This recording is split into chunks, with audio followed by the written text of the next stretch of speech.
Boa tarde, pessoal. É um prazer estar aqui com vocês, trazendo mais informação para que cada um possa se cuidar cada vez melhor. Meu nome é Valéria Cassetari, eu sou infectologista, trabalho no Doutor Consulta já faz 2 anos. Quando eu comecei a trabalhar no Doutor Consulta, eram 5 unidades e agora já são 20 unidades, sendo que hoje é inaugurada uma nova unidade na Rua da Consolação. Então a gente vê que está tendo uma ótima aceitação, né, das pessoas que têm utilizado cada vez mais essa forma de atendimento. Então, hoje eu estou aqui para falar com vocês sobre as doenças sexualmente transmissíveis, né? E mais particularmente do HIV, já que hoje é o Dia Mundial de Luta contra a AIDS.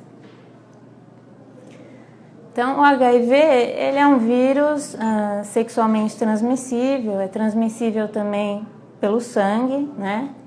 Mas a maior parte das infecções se dão por via sexual. E é um vírus que ele fica silencioso. A pessoa que tem o HIV, ela não percebe durante muitos anos. Para que apareçam os primeiros sintomas, em geral, duram uns 10 anos, né?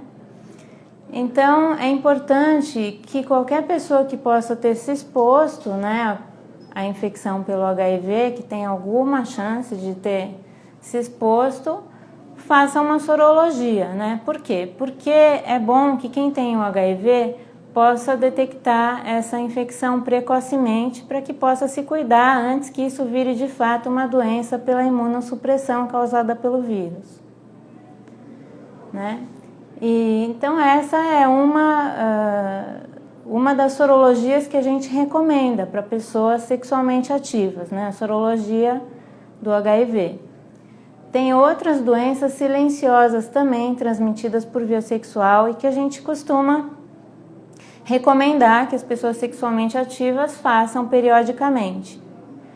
Então, outra dessas doenças é a hepatite crônica pelo vírus B, né?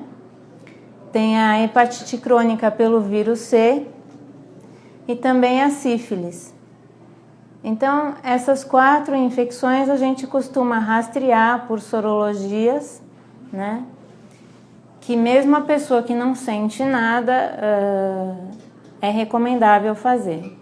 Em algumas situações específicas, essa sorologia já é recomendada pelo médico, por exemplo, na gestação.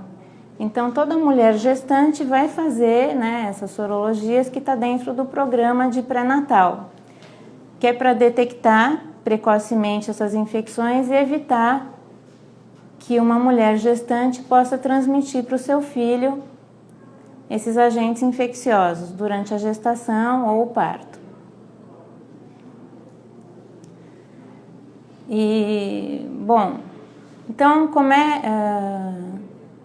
então por que a gente tem que fazer a sorologia e detectar precocemente, né, se a pessoa não tem sintoma nenhum? Bom, no caso do HIV, por exemplo, atualmente é recomendável iniciar o tratamento com a medicação antirretroviral o mais precocemente possível, né? Até mesmo antes das células de defesa serem comprometidas, né, num grau que traga problemas de saúde para a pessoa.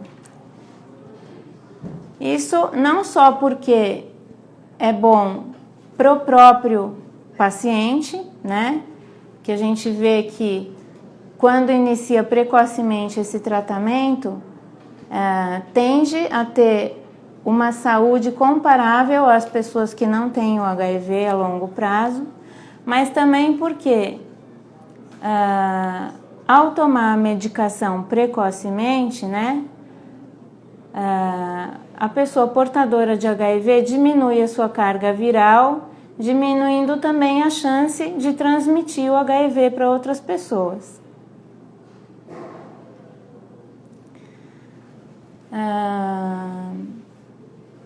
Bom, temos aqui uma pergunta da Camila. que ela gostaria de saber a diferença entre AIDS e HIV e como funciona o tratamento para quem tem o vírus ativo. Camila, então é o seguinte, o HIV é um vírus, né? Esse vírus que é transmitido pelo sangue ou por via sexual. O vírus, ele pode estar vivo, ele fica nas células de defesa, né, do indivíduo, sem causar sintoma nenhum. Mas ao longo dos anos, essas células de defesa sofrem e chega a um ponto em que a pessoa fica com a imunidade comprometida. E aí, então, ela fica suscetível a infecções que não costumam ocorrer em pessoas que não têm o HIV, né? Então, esse é o estado de imunodeficiência adquirida, né, devido ao HIV, e isso é a AIDS. Então, quando a pessoa já está com a imunodeficiência, a gente diz que ela está doente, ela está com AIDS. Então, a AIDS é a doença causada pela infecção do HIV a longo prazo, né? E o tratamento para o HIV, ele, de fato, o tratamento melhor, que é mais efetivo e consegue o controle da multiplicação do HIV, ele apareceu há 20 anos, né? Antes disso, havia alguns tratamentos que duravam pouco tempo, porque logo o vírus se transformava e conseguia sobreviver àquele medicamento. Mas há 20 anos começaram a aparecer combinações de medicamentos que são mais eficazes, né? E ao longo desses 20 anos foram sendo desenvolvidas composições e hoje é muito simplificada. Então, o tratamento mais utilizado hoje, que é o que a gente começa a usar logo que o paciente inicia o tratamento, é um medicamento que é um comprimido só que contém 3 substâncias diferentes. Então, são 3 medicamentos em um. E a pessoa toma esse medicamento uma vez ao dia, é muito simplificado, é muito fácil, né? Até porque a adesão a esse medicamento é muito importante para que o vírus não se torne resistente. Então, se empenharam muitos esforços para desenvolver esses medicamentos mais fáceis de tomar e hoje a gente tem essa facilidade. Então, hoje quem tem o HIV começa tomando um comprimido só, que contém 3 substâncias diferentes e que oferecem um controle muito bom da multiplicação do HIV, a ponto de que a gente procura o vírus no sangue e o que a gente diz que vem com a carga viral indetectável. Na verdade, a gente sabe que o vírus está lá, mas ele está se multiplicando muito pouco e a gente não consegue detectar pelos métodos laboratoriais comuns, tá?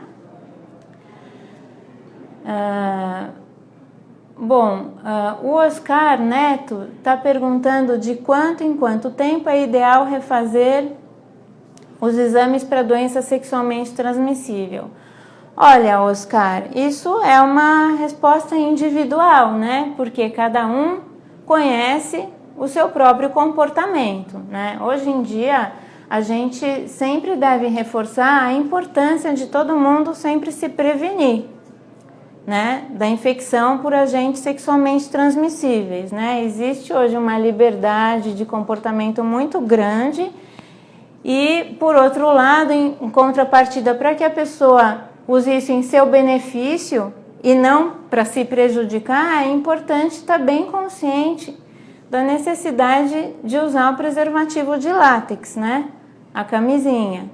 Então, então cada um conhece os seus próprios riscos, o seu próprio comportamento para saber se deve realizar esses testes com uma frequência maior ou menor, né?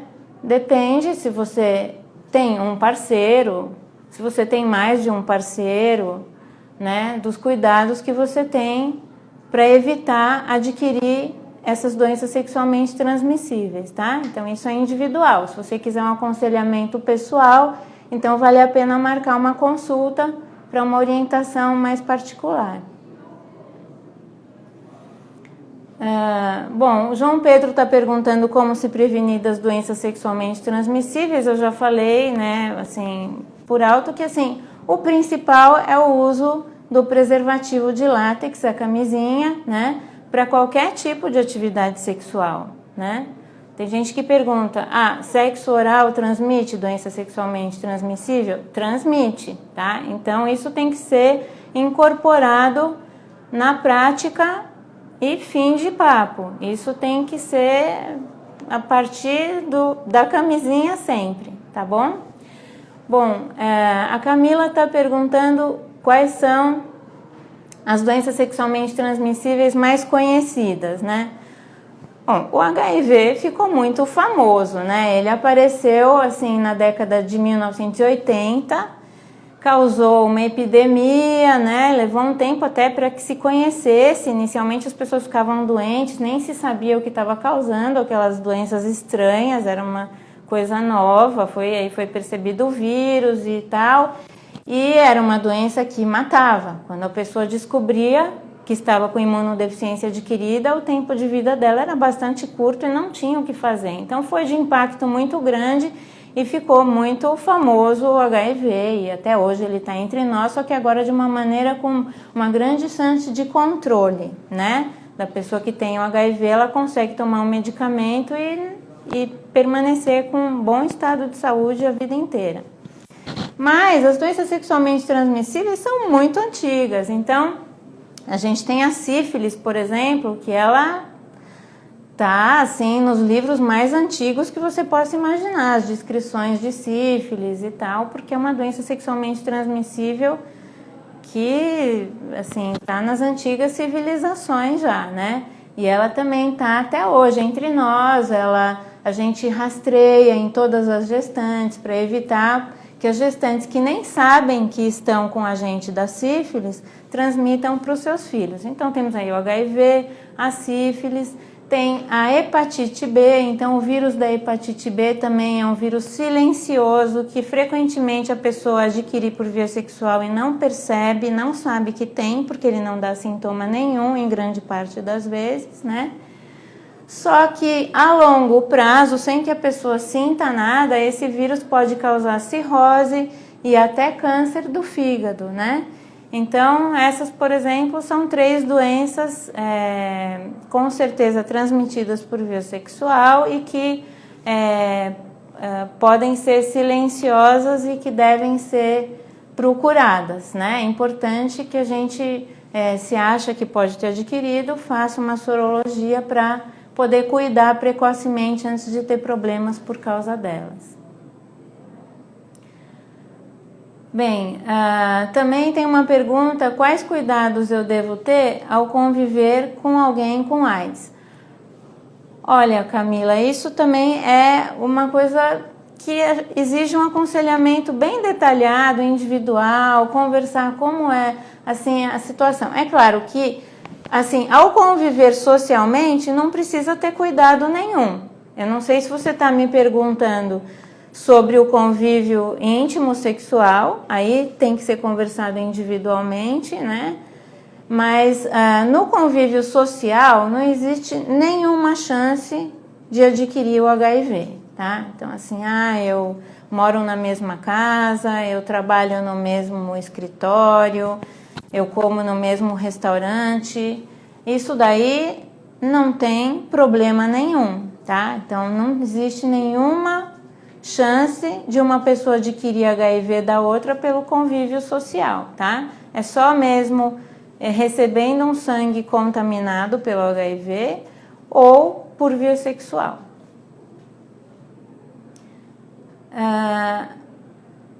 Então, assim, também tem uma pergunta aqui se a AIDS ainda não tem cura, mesmo com o avanço dos remédios.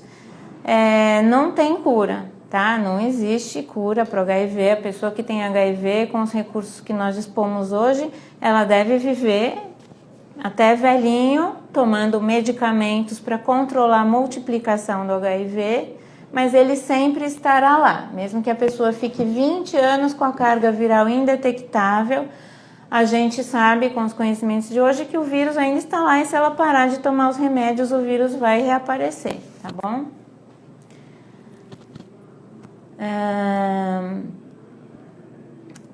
O Elton pergunta se o beijo boca a boca pode transmitir alguma doença sexualmente transmissível. Olha, assim, temos também uma doença que eu não mencionei aqui, que é o herpes, né? O herpes pode ser transmitido pelo beijo, sim, né? Porque o herpes, ele pode estar na boca, né? Tem bastante gente que tem herpes na boca, tem aquelas lesões no canto da boca, na face, às vezes no nariz. E se o herpes estiver ativo no beijo, uma pessoa pode transmitir para outra, tá? Agora, o HIV não passa pelo beijo na boca, a não ser que exista algum problema ali, que as duas bocas estão sangrando, enfim, teria que ser uma situação que realmente não é o que a gente vê, tá? Bom, também tem uma pergunta que é se é verdade que existem coquetéis que podem ser tomados logo após achar que foi feita a transmissão do vírus. É verdade. Algumas situações em particular, assim, vou citar o caso mais usual, que é, assim, em caso de estupro, uma pessoa que possa ter se exposto a alguém que poderia ter o HIV, é uma situação muito dramática, a pessoa está muito insegura e recebe várias medicações para evitar várias doenças sexualmente transmissíveis, inclusive para o HIV, tá? Mas isso não é uma coisa que a gente costume hoje tomar como uma coisa a se fazer de rotina, porque os antirretrovirais, que são os medicamentos para o controle do HIV, no início do uso, eles podem dar efeitos colaterais, às vezes desagradáveis. Isso tem sentido para uma pessoa que está com HIV e resolveu se tratar. Então, ela vai aguentar esses efeitos no início do tratamento e depois os efeitos colaterais vão cessar,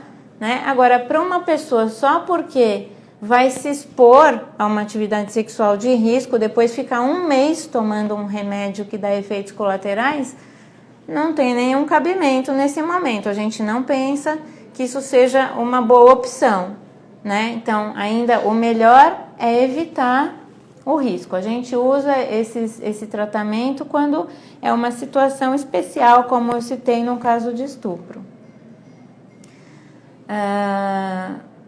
Bom, aqui tem uma pergunta, né? Se é importante se consultar com o infectologista e existir um diagnóstico precoce do HIV. Sim, é importante, né? Quanto antes, quando a gente tem essas doenças silenciosas, HIV, hepatite B, sífilis, o melhor é a gente descobrir o quanto antes para tratar, ou antes de ter problemas graves, né, por esses agentes, né, e fazer o acompanhamento adequado, né. A Silvia está perguntando se o câncer de colo do útero é causado pelo HPV. Então, sim, é o vírus do papiloma humano, né, o HPV, que atualmente existe uma vacina que já está na rede pública para as meninas e entrando também para os meninos, né? O HPV é um vírus sexualmente transmissível e a gente vê que as mulheres que mais tarde, bem mais tarde, né, décadas depois, desenvolvem câncer de colo do útero, tiveram o HPV e é associado. Então, tanto é que no Brasil agora se introduziu na rede pública a vacina contra o HPV, justamente para evitar os casos de câncer do colo do útero quando essas meninas envelhecerem, né? Então, é relacionado. E todas as meninas devem, então, se vacinar, né, para o HPV. Essa vacina só tem efeito se realizada ainda na adolescência, por volta dos 13 anos, tá?